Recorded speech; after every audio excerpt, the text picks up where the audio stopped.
This is a roof that was completed 5 years ago. It's a flat country tire. And now we're doing maintenance. We're doing a pressure clean.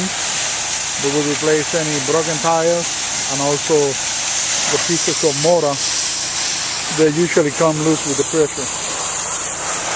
All that is going to be fixed after we finish the pressure clean. We will check the roof for any broken tires, for any missing piece, and also we will seal penetration from the roof or flashings, accessories.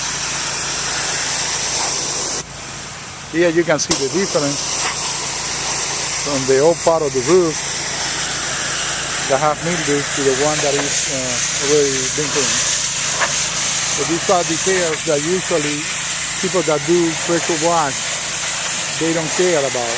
And it's the pieces that come loose or the pieces that you can break while you're doing the maintenance. These guys are roofers.